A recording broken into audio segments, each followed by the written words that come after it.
Hi friends, welcome to RS allrounder. இன்னைக்கு நம்மளோட YouTube சேனலில் ரொம்பவே சிம்பிளான துவரம்பருப்பு துவையல் தாங்க செய்ய போகிறோம்.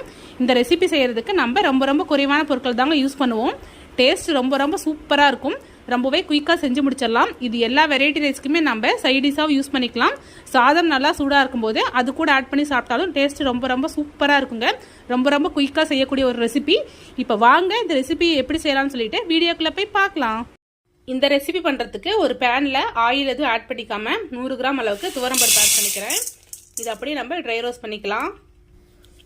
அடுப்பு நல்லா லோ ஃப்ளேமில் வச்சுக்கிட்டு இது மாதிரி கிளறி கொடுத்துக்கோங்க. பருப்பு கரிஞ்சிடக்கூடாது, நல்லா செவந்து வரணும், அந்த அளவுக்கு வறுத்து எடுத்துக்கோங்க. நான் இன்னைக்கு 100 கிராம் அளவுக்கு துவரம்பருப்பு எடுத்திருக்கேன். இதை நம்ம நல்லா ட்ரை ரோஸ்ட் பண்ணிக்கலாம். பருப்பு பாருங்க லைட்டாக கலர் சேஞ்ச் ஆக ஆரம்பிக்குது. இப்போ இது கூடவே ஒரு கொத்து கருவேப்பிலை, 5 வரமிளகாய், 5 பல்லு பூண்டு, 1.5 டீஸ்பூன் ஜீரகம் ஆட் பண்ணியிருக்கேன். நான் 5 வரமிளகாய் எடுத்துக்கிட்டேன். நீங்கள் மிளகாய் உங்களோட காரத்துக்கேற்ப எடுத்துக்கோங்க.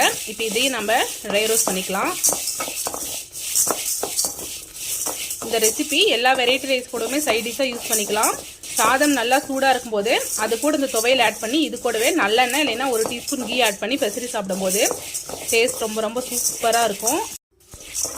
இப்போ இன்னும் கொஞ்சம் நேரம் நல்லா ரோஸ்ட் ஆகி வரட்டும். அடுப்பு லோ ஃப்ளேம்லேயே இருக்கட்டும். இன்னும் கொஞ்சம் நேரம் நல்லா ரோஸ்ட் பண்ணி எடுத்துக்கலாம். லாஸ்ட்டாக இது கூடவே ஒரு சின்ன லெமன் சைஸ் புளி ஆட் பண்ணிக்கிறேன். புளி ஆட் பண்ணிவிட்டு 2 நிமிஷம் நம்ம ரோஸ்ட் பண்ணிவிட்டு அடுப்பு ஆஃப் பண்ணிடலாம். பாருங்க எல்லாமே நல்லா ரோஸ்ட் ஆயிடுச்சு. இப்போ நம்ம அடுப்பு ஆஃப் பண்ணிட்டு இது நல்லா ஆற வச்சு எடுத்துக்கலாம். பருப்பு நல்லா ஆறுனதோ அது ஒரு மிக்ஸி ஜாருக்கு மாற்றிக்கிட்டேன். இப்போ இது கூடவே தேவையான உப்பு ஆட் பண்ணிக்கலாம். இதை ஃபஸ்ட்டு தண்ணி எதுவும் ஆட் பண்ணாமல் அரைச்சி எடுத்துக்கலாம்.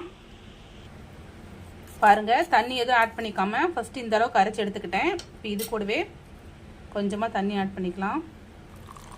நான் ஒரு 1/2 கிளாஸ் அளவுக்கு தண்ணி ஆட் பண்ணியிருக்கேன். நீங்கள் சாதம்க்கு பெசரி சாப்பிட்ற மாதிரி இருந்தால் தண்ணி கொஞ்சம் கம்மியாக ஆட் பண்ணிக்கோங்க. இட்லி தோசைக்கு தொட்டு சாப்பிட்ற மாதிரி இருந்தால் தண்ணி இன்னும் கொஞ்சம் எக்ஸ்ட்ரா ஆட் பண்ணிக்கோங்க. இப்போ இதை நல்லா அரைச்சி எடுத்துக்கலாம். பாருங்கள் நான் துவையில் அரைச்சிட்டு அது வேறு ஒரு பாத்திரத்துக்கு ட்ரான்ஸ்ஃபர் பண்ணிட்டேன். நான் அந்த ஜார்லேயே கொஞ்சமாக தண்ணி ஆட் பண்ணி அந்த தண்ணி இது கூடவே ஆட் பண்ணியிருக்கேன். இப்போ தாளிப்பு ஆட் பண்ணிடலாம். ஒரு தாளிப்பு கரண்டியில் 1 டீஸ்பூன் ஆயில் ஆட் பண்ணியிருக்கேன். எண்ணெய் நல்லா சூடாகட்டும். எண்ணெய் நல்லா சூடாகிடுச்சு. இப்போ இது கூடவே கொஞ்சமாக கடுகு ஆட் பண்ணிக்கலாம். கடுகு நல்லா பொரியுது. இப்போ இது கூடவே ஒரு வரமிளகா, 3 பல்லு பூண்டு தட்டி வச்சிருக்கிறேன், அதையும் ஆட் பண்ணிக்கலாம். இது கூடவே ஒரு கொத்து கருவேப்பிலை ஆட் பண்ணிக்கிறேன்.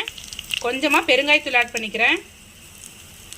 இந்த தாளிப்பு அப்படியே துவையல் ஆட் பண்ணிடலாம். நல்லா மிக்ஸ் பண்ணி விட்டுருங்க. செக் பண்ணி பார்த்துட்டு உப்பு மட்டும் உங்களுக்கு தகுந்த மாதிரி ஆட் பண்ணிக்கோங்க. நீங்களும் இந்த ரெசிபியை கண்டிப்பாக ட்ரை பண்ணி பாருங்கள். டேஸ்ட் ரொம்பவே சூப்பராக இருக்கும். ரொம்பவே குயிக்காக செஞ்சு முடிச்சிடலாம். ட்ரை பண்ணி பார்த்துட்டு எப்படி இருக்குன்னு சொல்லிட்டு மறக்காமல் கமெண்ட்டில் சொல்லுங்கள். இது மாதிரி simple recipes and lunch box recipes videos நம்மளோட சேனலில் ரெகுலராக அப்லோட் பண்ணுவோம். இது மாதிரி வீடியோஸ் வேணும்னா நம்மளோட RS ஆல்ரவுண்டர் சேனல் மறக்காமல் சப்ஸ்கிரைப் பண்ணிக்கோங்க. இந்த வீடியோ உங்களுக்கு பிடிச்சிருந்தா லைக் பண்ணுங்கள், கமெண்ட் பண்ணுங்கள், மறக்காமல் உங்களோட ஃப்ரெண்ட்ஸ்க்கு ஷேர் பண்ணிக்கோங்க. Thank you friends. தேங்க்ஸ் ஃபார் வாட்சிங்.